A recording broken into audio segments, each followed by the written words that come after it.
ताजा खबर के दर्शकों का स्वागत है, देशवासियों का स्वागत है, भारतवासियों का स्वागत है। दर्शकों, जो भी लोग दिल्ली के आउटर दिल्ली क्षेत्र में सुल्तानपुरी कॉलोनी को जानते हो, काफी साल पहले, लगभग 43 साल पहले बसी हुई ये कॉलोनी है। 1973 से 74 के आसपास की कॉलोनी के बारे में काफी साल पहले, मुश्किल से 30 साल पहले, 28 साल पहले कहा जाता था कि इसको मजाक उड़ाते हुए या एक कहना चाहिए नीचा दिखाते हुए आमतौर पर कुछ ऊंचे दर्जे के लोग इस कॉलोनी को शैतान नगरी के नाम से पुकारते थे। धीरे धीरे डेवलप होती चली गई, लोग आने लगे, बहुत विभिन्न प्रकार के लोग भी यहाँ पे रहने लगे। थोड़ा और ज्यादा समय बीता, एक दौर ऐसा भी आया कि नशा नगरी के नाम से भी कभी कभी उपनाम के साथ ही से पुकारने लगे। अब जब केंद्र में भाजपा की सरकार आई तो कांग्रेस का एक बड़ा हास्यास्पद आरोप रहा भाजपा के ऊपर कि ये जी नाम बदलने वाली सरकार है। गुरुग्राम का नाम बदल दिया, इलाहाबाद का नाम बदल दिया। अभी एक मेरे मित्र अजय जी बता रहे थे कि वो मुगल सराय वगैरह का कई जगहों के नाम बदल दिए। अब नाम बदलना की प्रक्रिया पर आते हैं, कुछ जगहों के नाम तो अच्छे होते हैं, कुछ जगहों के नाम नहीं अच्छे होते हैं। हम बैठे हैं आउटर दिल्ली के सुल्तानपुरी क्षेत्र में। सुल्तानपुरी क्षेत्र का नाम फिलहाल 1-2 महीने से, लगभग 2-2.25 महीने से एक मुहिम चल रही है, जो शुरू में धीरे धीरे पैदा हुई और अब तो ऐसा लग रहा है चहुमुखी फैल गई हो। हर आदमी उसके आंदोलन के साथ जुड़ने के लिए बैठ गया हो, हर व्यक्ति इस चीज को पसंद करने लगा हो। ये मुहिम है सुल्तानपुरी का नाम बदल के भीम नगरी करने का। भीम नगरी करने का ये अभियान, ये मुहिम शुरू करा सामने बैठे हुए श्री अजय राज जी। अच्छा, अजय राज जी के बारे में पर्सनली दोस्तों मैं बता दूं, बहुत पढ़े लिखे व्यक्ति है, कई सारी भाषाओं के ज्ञाता है, अभी इन्हीं के मुझे सुनेंगे कि कितने के, और साथ में मास्टर जी हैं, अध्यापक वाली इमेज है। वो अमिताभ बच्चन की अगर वो फिल्म देखी हो अजय देवगन वाली, किसी ने वो आंदोलन थी या पता नहीं क्या नाम था उसका, तो उसके अंदर वो अमिताभ बच्चन के बेचारे मास्टर जी दिखाए गए थे और एक आंदोलन शुरू करते हैं और कामयाब हो जाते हैं। आइए अजय जी से उन्हीं के बारे में पूछते हैं। अजय जी, भीम नगरी के ऊपर तो हम बाद में आएंगे, धीरे धीरे काफी सारे लोग दिल्ली के पहचान रहेंगे सुल्तानपुरी का नाम बदल के भीम नगरी करने का होता। अपने विषय में पहले दर्शकों को बताइए कि एक पढ़ा लिखा व्यक्ति का धीरे धीरे ध्यान होते हुए कैसे कैसे राजनीति की तरफ गया और राजनीति से होकर अब ये आंदोलन की तरफ आए। जी, अपने बारे में बताइए। हाँ, मैं अजय राज और बेसिकली काफ़ी टाइम से इस एरिया में हूँ। जैसे एक जन्मभूमि होती है और एक कर्म भूमि होती है, दोनों ही बढ़कर है मेरे लिए, क्योंकि इस एरिया में आज आपको जान के बहुत ज़्यादा खुशी भी होगी, जितने आउटर दिल्ली या दिल्ली में जितने भी दर्शक आप ताज़ा खबर या दिल्ली न्यूज़ को आप अगर आप देख रहे हैं, तो एक ऐसा मुहिम चलाया लैंग्वेजेस के मार्फत। हम लोग पहले खुद से सीखे, क्योंकि हमें एक बात समझ में आ गई थी कि अगर मालिक ने, परवरदिगार ने मुझे उसका नाम नहीं पता, मैं जानता भी नहीं उसका आकार कैसा है, मैं जानता भी नहीं हूँ कि मेल है या फीमेल है, तो उसने क्वालिटी बख्शी बोलने की। अब ऐसे बहुत सारे लोग थे जो अपने आप से फाइनेंशियली अच्छे नहीं थे और सबको पता था कहीं भी आगे बढ़ने के लिए लोगों के लिए एक सीमाएं तय कर दी गई है कि उसकी काबिलियत को जानने के लिए कितना कुछ होगा तो इतने में जाके मिलता। हमने ज़्यादातर बच्चों का रुख एजुकेशन की तरफ का, उसमें भी खास तौर पे लैंग्वेजेस की तरफ बूस्ट किया कि नहीं, कि दुनिया का सबसे बड़ी टेक्निकल चीज़ है लैंग्वेज। आप इंजीनियरिंग से भी ज़्यादा, if you once learn it, of course आप अपना लाइफ बना सकते हैं। और आपको जानकर खुशी भी होगी, आज सुल्तानपुरी में कम से कम दुनिया की 70 से ज़्यादा विदेशी भाषाएं बोलने वाले बच्चे हैं। अच्छा। जी सर। तो आपके बारे में मैंने सुना है कि 21-32 पता नहीं कितनी भाषाएं आप बोल लेते हैं, सुन लेते हैं। 22 जी। तो ये इतनी सारी भाषाएं सीखना मतलब कैसे हुआ ये जीवन में? अच्छा जनाब, मैं actually I gone through my exam, मैं एक एग्जाम के लिए प्रिपरेशन था। इट इज स्टोरी ऑलमोस्ट 95-96 की बात है। तो मुझे बिहार जाने का मौका मिला। अच्छा। बिहार से फिर हम आगे थोड़ा जाके हम यहाँ चले गए, कोलकाता पहुँच गए। और दिन में जब हम खड़े होते हैं, हम लोगों से खाने होने की बात करते हैं, हम परेशान हो गए, हम खाएं क्या, बोले कैसे। अच्छा। मुझे अपने देश में अपने आप को अजनबी फील हुआ। उस दिन अंदर से रियलाइज हुआ, अगर देश को समझना है तो जबान बोलनी पड़ेगी और जबान सीखनी पड़ेगी। जैसा देश वैसा भेष वाली कहावत। उससे बढ़कर एक बात है, जैसे देश वैसा भेष नहीं सर। अगर आपको लोगों का दुख जानना है तो उनकी जबान बोलनी पड़ेगी। नहीं, हाँ, इन सब चीज़ों ने अंदर से बहुत इंसिस्ट किया कि नहीं, अगर हम लोगों को समझते, एक्चुअली जब तक हम सुनेगा नहीं ना तो लोग हमारा नहीं सुनेगा। अगर उनका सुनना तो उनका जबान में हम उनको ट्रांसलेशन तो नहीं देगा। तो ये चीज़ अंदर से बड़ा बूस्ट किया, बीइंग ए सोशल ऐसा नहीं। आईपीएस के पेपर देने के साथ साथ करने के बजाय ये मतलब कोचिंग लाइन की तरफ रुझान कैसे बढ़ा? हाँ, कोचिंग की तरफ ऐसा रुझान तो देखिए, अब आज इसे आप मेरी बेवकूफ़ी मान लीजिए मेरी हालात देख के, पर एक अच्छी बात जिंदगी में पता क्या रहा कि my father was working in MCD और he was a sanitary guard. जब वो एक्सपायर हुए तो उनकी जगह हमें जॉब कंपनसेट ग्राउंड पे जॉब होती है। इट इज स्टोरी ऑफ 98 की बात है। तो हम बोले कि हम जॉब नहीं करेंगे, हमें नहीं करनी है। बोला सब तो परेशान है जॉबों के लिए। 98 का मतलब था जॉब आपने उस जमाने में हाँ ठुकरा दी, और हमने बोला कि हम जॉब नहीं करेंगे। बोलता क्यों नहीं करेंगे? मैं बोला मैं पढ़ाई नौकर बनने के लिए नहीं कर रहा हूँ। हाँ, this is my philosophy on that time, still it is. क्योंकि आज मेरा फैमिली में मेरे 2 बेटे भी हैं, उनके साथ मेरा वाइफ के साथ हम लोग यहाँ रहते हैं। हमने कभी हाँ चीज़ों को देख के कई बार ऐसा लगता, फिर एक बार सेटिस्फेक्शन भी होता है, एटलीस्ट कुछ अच्छा सा कर पा रहे हैं लोगों के लिए। एक ये मेरा नशा, मेरे ख्याल से मजाक में बात करें अगर तो एक एमसीडी के कर्मचारी होने के बाद के नाते देखें या मास्टर जी का तमगा लगा के देखें तो एक मास्टर जी को लोग जितना सैल्यूट करते हैं, नमस्कार करते हैं, आदर करते हैं, मुझे नहीं लगता है कि एमसीडी वर्कर को उतना ज्यादा आदर मिल पाता होगा। नहीं जनाब, मैं आज बता रहा हूँ वाकई में ये एक मैंने आपसे बोला, अब मैं बहुत पीछे ले जाऊँ क्योंकि मास्टर है तो मैं आपको वैसे समझाने की कोशिश करूँगा। तमिलनाडु में जो लोग माइग्रेट होके गया, ज़्यादातर जो स्क्वेंजर कम्युनिटीज़ है अलग अलग नामों से जानी जाती, तमिलनाडु को आप पूरा स्टडी उठा के देख लीजिए, इनके टॉयलेट्स घर के कोने पे बाहर बने रहते थे। वो लोग कभी तमिल भी नहीं सीख पाए आज तक। अच्छा। जो ऐसे देखिए कितना कैसे होता है, क्योंकि पीछे थे कभी इंटरेक्शन ही नहीं हुआ। तो तमिल भाषी नहीं है? नहीं, they all are migrated from north India. मालूम है। और तो वहां जाके सीख नहीं पाए तमिल वगैरह, कभी इंटरेक्शन ही नहीं हुआ लोगों से। कैसे लोगों से मिल ही नहीं सकते, जातीय स्टिग्मा ऐसा था। और कई सारे मेरे फ्रेंड रवि जो स्कॉलर्स हैं, now they are doing a lot in that all stuff. तो उन्हें लगा कि एक सफाई कर्मचारी को अगर कोई लोग सैल्यूट नहीं करता तो उसे अपनी शायद अम्मी या अब्बू को भी नहीं करना चाहिए, क्योंकि बचपन से वो आपकी सफाई करते आ रहे हैं। वो इनकी मेंटलिटी कैसी है, ये लोग क्यों इतना उसको हे दृष्टि से देखता है, ये बात आज तक हमें समझ नहीं आई। पर I proud to be the son of a scavenger. Politics की तरफ रुझान कैसे आया? आम आदमी पार्टी की शुरुआत होती है, हमें लगा कि अगर देश बदलेगा तो सबके हालात बदलेंगे। हम मूवमेंट में कूद पड़े बिना कुछ सोचे समझे। यहाँ जो विधायक थे या आज जो डिप्टी स्पीकर थे, इन सबको लेके हम गए। आज ऋतुराज से लेके संदीप से लेके पार्टी वगैरह राखी को लेके, आज बेसिकली सुन रहे होंगे और सुन भी ले इस बात को कि इन लोगों को हम लेके गए कि मूवमेंट अच्छा है। पार्टी में जब कभी इनको आगे लगने लगे, इनका टिकट भी नहीं हो रहा था, उसके बाद भी हमने गुरु चीना जी महाराज का नाम सुना होगा। पॉलिटिकल बाद में आएंगे कि उनके साथ क्या हुआ या उन्होंने क्या किया। जी जी, हम इस मुद्दे पे केंद्रित रहेंगे कि राजनीति में आपका कैसे आम आदमी, बस मुझे लगा एक बड़ा बदलाव हो सकता है देश में, मैं कूद पड़ा इस मूवमेंट में। फिर जब तक तो सोशल था, संजय सिंह भाई बहुत सारे लोग आते रहे कि अजय भाई आपको हम टिकट देना चाहते हैं। बोला कि पापा डायलिसिस से अभी क्या हुआ, मैं अभी स्टोरी को थोड़ा और एंड अप करता हूँ। हमारे जिन्होंने हमें बियर किया, हमारे पापा ने हमारे ताई जी को दिया था, उनका 2012 में डायलिसिस पे काम चल रहा था। हमारी अम्मी उस समय गुजरी जब इलेक्शन का दौर था। अच्छा। एक जगह वो मरे हुए हैं, अगले दिन उनकी मीटिंग है, हम नहीं जा पाए, बस ये बोल के कि एक दिन का वक्त दीजिए।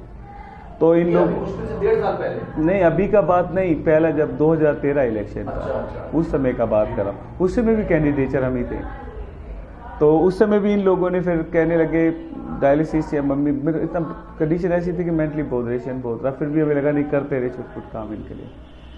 फिर इन लोगों को मुझे लगा कि इन्होंने कहीं ना कहीं मुझे है ना मेरी परीक्षा, मतलब कोई मुझे ना उकेरने की कोशिश कर रहा। हमने डिसाइड किया सोशलिज्म के साथ, और बाबा साहब भी बोला जितने भी आपको लगते हैं कि लोग के मुक्ति के रास्ते खुलते हो पॉलिटिक्स से होकर गुजरते, being a social feel proud, being a politician sure, मैं चाहता हूँ जितने नेता काम कर रहे हैं वो 100 साल तक जी हम काम करके दिखाएंगे 5 साल में। बहुत बढ़िया। अच्छा, मैं ये पूछना चाहूंगा, सुल्तानपुरी का नाम बदल के भीम नगरी, वेरी गुड। तो भीम नगरी क्यों? सुभाष चंद्र बोस, भगत सिंह, जवाहरलाल नेहरू, लाल बहादुर शास्त्री, एक्सेट्रा जी, बाबा साहब अम्बेडकर ही क्यों? हाँ जनाब, इस बात में वाकई में कई बार ऐसे मैं इसे अप्रेजल भी लेता हूँ। कई बार लोगों ने बड़ी डेरोगेटरी भाषा में भी हमसे बात किया, फिर हमने ही बोला नेताजी की जगह कोई नहीं ले सकता, जवाहरलाल नेहरू की जगह कोई नहीं ले सकता, महात्मा गांधी की जगह कोई नहीं ले सकता, पर बाबा साहब को कोई रिप्लेस नहीं कर सकता। जो उनका संविधान था, इन पे औरतों के लिए कोई कभी बात नहीं किया। वो महिला, हमारी माँ बहन, उनको अधिकार बाबा साहब का कॉन्स्टिट्यूशन दिया। और जहाँ मेजर जो पॉपुलेशन है वो एससी, ओबीसी और माइनॉरिटीज़ की है। जब उत्थान ही उनका हुआ है, हमें सुल्तान से गुरेज कभी भी नहीं था सर। हमें तो चाहते थे हमें सुल्तान का पता लग जाए, उनकी मूर्ति लगवा दें, फिर हमें पता ही नहीं लगा सर।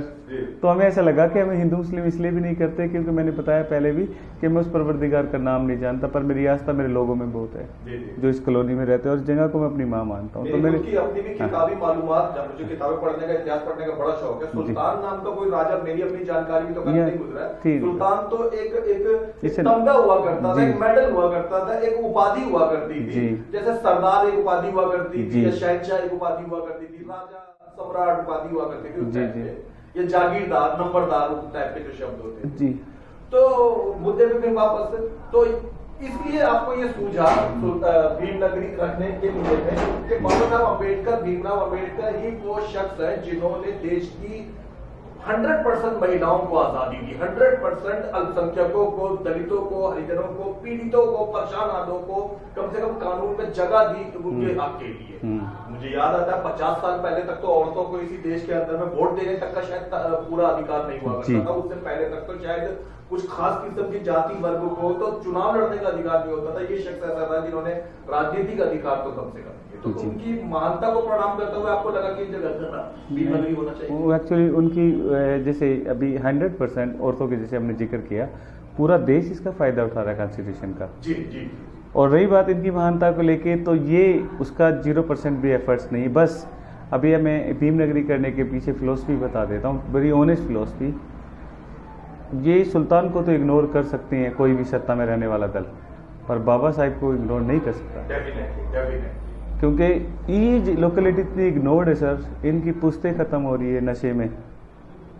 अब नशा, कौन अपनी जनरेशन के रगों में नशा देखना चाहता है? छोटे छोटे बच्चे, आप देखोगे ना, अगर आपने किसी जरा सा भी इंसानियत बसता है, लोगों को आप देखते छोटे छोटे बच्चे नशे करते हैं, आपकी आत्मा रो जाएगी। तो इस जगह को इतना इग्नोर्ड हो गया, नशा करे, सट्टा करे, कोई ध्यान देने वाला ही नहीं है। बेवजह हम चोर ना थे, लोगों ने हमें चोर मान लिया। अब लोगों को आदत डलवा रहे कि सांप के नाम से जानेंगे तो क्या पता सांप भी बच जाए। हम लोग कोशिश है हमारी बस। अच्छा, इसी आपने बड़ी अच्छी बात कही, मेरे दिल को छू गई। लेकिन पूछना चाहूँ सुल्तानपुरी, पहले मैं ये बता दूं कि ताजा खबर चैनल हर कॉलोनी, हर इंसान से मोहब्बत करता है, उसकी इज्जत करता है, सम्मान करता है। कोई कहीं पे भी रहता, कोई अगर सड़क किनारे भी रह रहा है, फुटपाथ पे भी रह रहा है, तो भी हमारा चैनल, हमारे सारे रिपोर्टर उसकी इज्जत करते हैं। लेकिन ऐसे ही बात करते हैं आप, तो सुल्तानपुरी की छवि थोड़ी सी नकारात्मक, नेगेटिव सी मानी जाती है। माना जाता है यहाँ पे कुछ अच्छे पेशे वाले लोग नहीं रहते हैं, ज्यादा नशा करने वाले टाइप के लोग रहते हैं। यहाँ की गलियों में नशे से जुड़े हुए पदार्थ बड़े इजीली अवेलेबल हो जाते हैं। भीमनगरी, सुल्तानपुरी का नाम बदल के भीमनगरी कर देने से आपको लगता है ये माहौल या इसके ऊपर चिपका हुआ एक खास निगेटिव भावना का जो लेवल है वो हट जाएगा? हाँ, चलो इस कॉन्सिक्वेंस में इस बात को आगे बढ़ाने से पहले पीछे सुल्तानपुरी की तरफ भी चलते हैं। ठीक है। जब भी टाइम मिले तो जैसे कभी लगे कि टाइम है, मैं आपको सुल्तानपुरी विजिट कराता हूँ। मैं दिखाता हूँ इंटरनेशनल प्लेयर झुग्गियों में रहते हैं। अच्छा जी, खेलों के आज आप हुसैन बोल्ट को देखते हैं, लंबी दूरी तक लोग कितना दौड़ सकता है। मैं आपको अपनी सुल्तानपुरी की झुग्गियों में दिखाता हूँ जो इंटरनेशनल प्लेयर, जिनका दम देख के एग्जैक्टली सर इग्नोर्ड है। अब मैंने फिर आपने कहा कि भीमनगरी होने से क्या फायदा होगा। मैंने बोला जहाँ तवज्जो, मैंने बोला कि ये आसमां सभी का, ये चांद सभी का, ये सूरज सभी का, पर कितनों को रोशनी नहीं पहुंच पा रहा, तो उनका क्या कसूर है? अब ये सिस्टम की जिम्मेदारी, आप किसी को कोई भी बना देते हो, पॉलिटिकली आप किसी को जिम्मेदारी दे दो, कोई भी पद दे के उसको निगम पार्षद या विधायक बना के कुछ भी, क्या जिम्मेदारी नहीं बनती उन लोगों का ध्यान रखने का? अब बेरोजगारी इतनी ज़्यादा लोगों को लेके, अब लोग बोलते क्राइम करने के लिए, हमने देखा है लोगों को, चोर नहीं होते हैं, बच्चे पालने के लिए कहीं ना कहीं ऐसे अपनी ईमान को मार के करते हैं। मालिक ने किस कुदरत के कारखाने में कोई निकम्मा और कोई बुरा नहीं है। और हम तो ये कहते हैं, तो हम तो कहते हैं आप 100% नेगेटिव मान लो, हम दुनिया की नज़र में 200% पॉजिटिव है, क्योंकि साइंस का रूल है, मैथमेटिक्स का बड़ा रूल है, माइनस माइनस बिकम प्लस। तो दुनिया के सबसे पॉजिटिव लोग तो यहाँ बैठा, हमें नेगेटिव क्यों मानता है? हमसे ज़्यादा क्राइम तो दुनिया के और देशों में जाके देख लो। अमेरिका में यहाँ के बच्चे अमेरिका की तरफ बंदूक लेके तो नहीं जाते हैं, स्कूलों में गोली चला देते हैं। पर हाँ, एक खास जाति, एक खास समाज के लोग यहाँ रहते हैं, इसलिए इग्नोर्ड है। जिनके बिगड़ी हुई छवि जाकर जो बिगड़ी हुई छवि कहा जाता है, तो सिर्फ इस वजह से कि खास वर्ग के लोग यहाँ रहते हैं। हाँ सर, ऐसा मुमकिन नहीं जनाब। थाना सुल्तानपुरी के अंदर जो गिरफ्तार किए हुए लोग हैं पिछले 15 साल से मैं देख रहा जी। हूँ, कोई एक ही खास वर्ग जाति के नहीं होते, वो तो विभिन्न वर्ग के होते हैं। हाँ, तो मैंने क्या बोला, बुरा करने वाले का जात नहीं होता है, वो पर्टिकुलर एक आदमी करता है, उसके साथ जात जोड़ के तो हम वैसे ही गुनाह करते हैं। जी जी जी। एक आदमी गुनाह करता है, उसकी जाति गुनाह नहीं करती, उसका धर्म गुनाह नहीं करता है। हम इस बारे में नहीं कह रहे, पर हमने ये बोला जहाँ लोगों को अपॉर्चुनिटीज नहीं दोगे, ऑफकोर्स वहाँ थोड़ा सा रहेगा। आपके अंदर के एक अच्छे इंसान को अभी भी लगता है कि सुल्तानपुरी के युवकों को, किशोरों को अगर खेलों के लिए अपॉर्चुनिटी दी जाए, दरवाजे खोले जाए, बिल्कुल बगल में फूड कलर के स्कूल में एक खेल स्टेडियम दिल्ली गवर्नमेंट का बना हुआ है जो बच्चों को खेल को सिखाने के लिए ही है। बड़ा दुख के साथ मुझे कहना पड़ता है कि वहाँ सुल्तानपुरी के बच्चे कम नजर आते हैं और दूसरे आजू बाजू के इलाके के कम नजर आते हैं। मेरा बड़ा विजिट रहा है और वो भाग की शूटिंग भी जी। और आपको लगता है कि जिस हिसाब से दिल्ली पुलिस का एक प्रोजेक्ट है युवा, जिसके अंदर वो बच्चों को रोजगार देने के लिए कुछ सिखाते सुनते हैं और भी अब कई ऐसी चीज, तो आपको लगता है कि यहाँ पे भी रोजगार के ज्यादा से ज्यादा अपॉर्चुनिटी अवसर खोले जाए तो यहाँ का युवा भी देश का और दूसरे इलाकों की तरह, साउथ दिल्ली टाइप वालों की तरह बहुत बेहतर नाम कर सकते हैं? मैं जनाब, बिल्कुल पॉसिबिलिटीज बहुत है, लोगों को ब्रश अप करने की जरूरत पड़ती है। मैं कभी आप कोई भी दुनिया में कोई जिसे आप पागल समझते हो ना, वो भी पागल नहीं। एक बार प्यार से सर पे हाथ धर दो, आंखों से आंसू आ जाएंगे, आपको एहसास हो जाएगा वो चाहता क्या है। तो इन लोगों के साथ कभी ऐसा रहा नहीं जो मुझे लगता, क्योंकि मैं यहाँ रहा हूँ, मैंने अपना अच्छा टाइम लगाया। कुछ लोग हो सकते हैं जो इसको रिप्रेजेंटेशन दे रहे, पर उनका क्या पता जमीनी स्तर से उनका ताल्लुकात ना हो, क्या पता वो दिखते अच्छे हो, अच्छी बातें करते हो, क्या पता उनका ताल्लुकात उन मजबूरी से ना पड़ा। अभी रुक कर आते हैं, पहले बात मुद्दे पर आते हैं। भीमनगरी आंदोलन शुरू करना मैं देख रहा हूँ, काफी सारे लोग आपके साथ जुड़ रहे हैं, पढ़े लिखे, गैर पढ़े लिखे, पत्रकार, गैर पत्रकार वगैरह। किन किन लोगों को आप ज्ञापन दे चुके इस विषय में? किन किन सरकारी, गैर सरकारी, शासकीय, अशासकीय लोगों को आप इस बारे में बता चुके हैं? चिट्ठी देके, पत्री देके, किस तरीके से आप अब तक? देखिए, जैसे जिम्मेदारी, जैसे यहाँ लोकल रिप्रेजेंटेटिव थे निगम पार्षद हमारे, वो किसी भी पार्टी से रहे, दायित्व बनता है क्योंकि लोगों ने उन्हें चुना है। इस डेमोक्रेसी में लोकतांत्रिक तरीके से बेबी जयराम वाला आपका कहीं मैसेज देखा था कि आप लोगों को कोई ज्ञापन? बेबी जयराम, सोनपाल फौजी जी, संजय खिड़वालिया जी, हमारे विधायक आम आदमी पार्टी के ही मुकेश अलावा जी, उनको भी हमने दिया। सांसद हंसराज हंसी को दिया, जिला अध्यक्षों को दिया, उदित राज जी को दिया, जैक्सन को भी दिया, क्योंकि रिप्रेजेंटेशन इनके पास भी कभी था। क्योंकि देखिए, हमने क्या बोला कि जो थे उनका नॉलेज कैसे काम आ सकता, वो वाकई में हम तो गलतियां मानते जिन्हों को मौके मिले और काम नहीं किए। जिनको आज मौके मिल रहे वो देख नहीं रहे, सबसे सवाल है हमारा। उन सबको ज्ञापन का प्रोसीजर लगा, हमने लगा कि पहले अपने लोकल में जितने भी रिप्रेजेंटेटिव है, चाहे वो लोकसभा में रिप्रेजेंटेशन देते हो, चाहे निकाय में रिप्रेजेंटेशन हो, चाहे विधानसभा में रिप्रेजेंटेशन हो, उन लोगों तक पहुँचाएंगे। उसके बाद हम केंद्र हमारे। अच्छा, आपको लगता है कि जिस मुहिम, जिस मकसद को लेके आप निकले हैं, सुल्तानपुरी का नाम बदल के भीमनगरी कर दिया जाए, तो ये सरल है, हो जाएगा या थोड़ा कठिन है? डगर कैसी लग रही है? डगर जीवन की तरह ही है। एक फेज ऐसा आता है कि आप you just criticise by people. मैंने बोला ये प्रिपरेशन 1-2 महीने का नहीं है जनाब, इसको कम से कम, मैंने बोला बहुत सालों से दिमाग में था। जब इसका एक्सक्यूशन आया, धीरे धीरे बात करने लगे लोगों में। और सबसे अच्छी बात, हमारे यहाँ जो एक मेजर पॉपुलेशन है मुस्लिम भाइयों की, हम बड़े बड़े बुजुर्गों के पास जाके बैठते हैं। मैं बोला कुछ गलत लगे तो हमें सलाह जरूर देना, कि कोई एतराज़ नहीं, हम रेगुलर उनसे मिलते हैं। पता किस लिए? कि नहीं, हर एक से डेमोक्रेटिक तरीके में आप लोगों ने ये मुहिम चलाई जिसमें आप लोग भी पार्टिसिपेट थे, अच्छी बात थी। रेफरेंडम करते हो आप, जनमत करते हो आप, जनमत का एक प्रोसीजर होता है, जनमत आप लोग करते हैं। जनमत में आप 50 लोग को 2 लाख की पॉपुलेशन से कंपेयर करके बता देते हैं माइंड सेट क्या है। मैं तो सारे लोगों से पूछ के काम कर रहा हूँ। आपके बराबर में सरोज मैडम बैठी, पूरा क्या नाम है इनका? सीमा सरोज। सीमा जी, बड़ा सुंदर नाम है आपका सच में। तो क्या कहते हैं, और हंसती है तो वाकई भीमनगरी के लिए आदमी पूरा का पूरा तैयार हो जाता है कि बदल गई तबले। मुद्दे पर आते हैं, ये भीमनगरी सुल्तानपुरी का नाम रखना, ऐसा लगता है जैसे ये मुहिम, ये मिशन पुरुषों का है। आपको लगता है महिलाएं भी इसमें योगदान दे पाएंगी, खासकर सुल्तानपुरी जैसे क्षेत्र की महिलाओं को ध्यान में रखिए? जब बाबा साहब डॉक्टर भीमराव अम्बेडकर का नाम आता है तो महिलाएं कैसे पीछे रह सकती है? क्योंकि उन्होंने महिलाओं के लिए जो मुहिम छेड़ी थी, शिक्षा से लेकर महिलाओं को घर से बाहर आने का अधिकार, नौकरी करने का अधिकार, और नौकरी करते हुए उन्हें काफ़ी अधिकार जो मिलते हैं, सारी चीज़ों के लिए बाबा साहब डॉक्टर भीमराव अम्बेडकर ने जो फाइट की थी और जो संविधान में लिखा है उस लिखावट की वजह से और उनके दिए सम्मान की वजह से महिलाएं कैसे पीछे रह सकती है इस मुहिम से।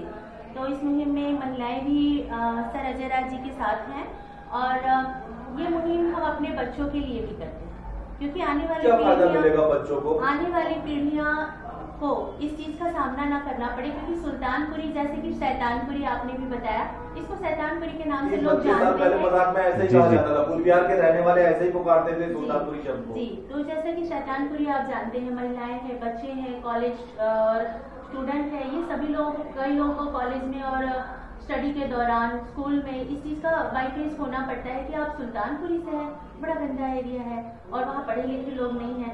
जैसे कि अब इस चीज़ों को फाइट करते हैं और कहीं बाहर गए तो हमें जब यहाँ के लिए ऑटो या रिक्शा या ओला बुक करनी है तब भी हमको इस चीज का सामना करना पड़ता है। अभी भी ऑटो वाले तो अभी भी राइट अवे बचते हैं आने जाने से। जबकि वो चीज अब यहाँ नहीं है। यहाँ भी पढ़े लिखे लोग हैं, आपके सामने बैठे हैं सर, जो 22 भाषाओं के ज्ञानता को प्रणाम करता हूँ। इन्होंने जो 22 भाषाओं की ज्ञाता है, इन्होंने नौकरी इसीलिए नहीं की क्योंकि जब सुल्तानपुरी में बच्चों को एजुकेशन के नाम पे सिर्फ शिक्षा दी जाती है, ज्ञान नहीं दिया जाता, सिर्फ क्लास पास कराई जाती है, उन बच्चों में ज्ञान का अभाव है। तो सर ने ग्राउंड पे रहकर उन बच्चों को शिक्षा देने का काम किया है, ट्यूशन के माध्यम से, जागरूकता अभियान के माध्यम से। सर की एनजीओ है एम्पासी एनजीओ, उस एनजीओ के माध्यम से। तो इसी तरह से मैं सर की हर मुहिम में शामिल हूँ और मैं पासी समाज से भी हूँ, अखिल भारतीय पासी महासभा की राष्ट्रीय अध्यक्ष भी हूँ मैं, और पासी एकता विकास मंच है एम्पासी से भी हूँ, और भीम नगरी में मैं उपाध्यक्ष हूँ इस अभियान में।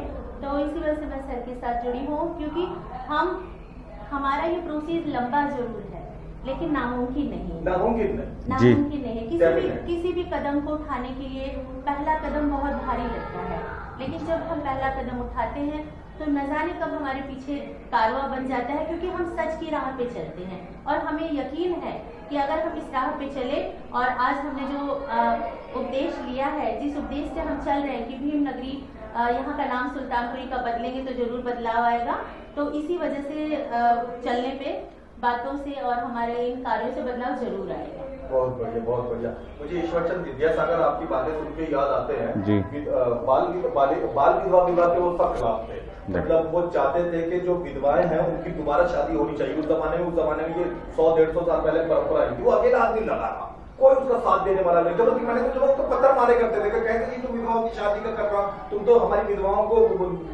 पतन की राह पे ले जा रहा हो। लेकिन वो टिका था, अंग्रेजों से उसने बातचीत करी और वाकई वो उस कानून को लेकर आया। उसके बाद में और दूसरा शख्स उनको देख के उभरे, राजा राम मोहन राय, जिन्होंने उस समय सती प्रथा की जो उसी समय में शुरुआत करी। तो साहब उस समय में बड़ा लग रहा था, लोग उनको सता रहे थे, परेशान कर रहे थे, पर वो लोग अपनी मुहिम पे शामिल हुए। थोड़े दिनों के बाद वो कानून पास होगा। मुझे लगता है कि भीम नगरी, लेकिन साहब अब चूंकि केंद्र में भाजपा की सरकार है और अब तो नाम परिवर्तन करना जैसे उनका शगल बन गया है, तो अब तो मुझे लगता है कि बड़ी आसानी से आप किसी भी भाजपा के बड़े लीडर से संपर्क करेंगे तो शायद अब तो जो गति वो आराम से कम हो जाना चाहिए। बिल्कुल, जैसे आपने कहा, फिर हमने क्या बोला कि ये मुहिम हम लोगों से, जिन लोगों को लगता है कि लोग उन्हें हाथ करेंगे, वो हमारे भाई हैं। हमने बोला मैंने आपसे क्या बोला, मान सम्मान बहुत बड़ी चीज़ है और ये चीज़ें हमने कमाई है। भाजपा या कोई भी पॉलिटिकल पार्टी अगर मेरे लोगों को दबा के कुछ करती है तो मैं उस राह पे कभी नहीं गया और मुझे जाना भी नहीं है, ना मुझे ज्ञापन देना मेरा रिस्पॉन्सिबिलिटी बनता, बिकॉज बीइंग इन सेंटर उनको देना बनता है एक लाजमी। पर उन लोगों से कह देना कि आप लग जाओ तो कभी नहीं, उन लोगों को ज्ञापन देना। और फिर मैंने बोला इस रेफरेंडम में जितने के जितने यहाँ के जनरल कम्युनिटी के लोग भी, शर्मा, बहुत सारे लोग शामिल हैं, मुस्लिम जितने बुजुर्ग वर्ग वो सबकी साथ में जाने का। हम बोले कोई आप पे कार्ड खेले, आप पूरी ताश की गड्डी फेंक दो ना उसकी तरफ, खेलता रहेगा जिंदगी भर। नहीं बहुत अच्छा कहा।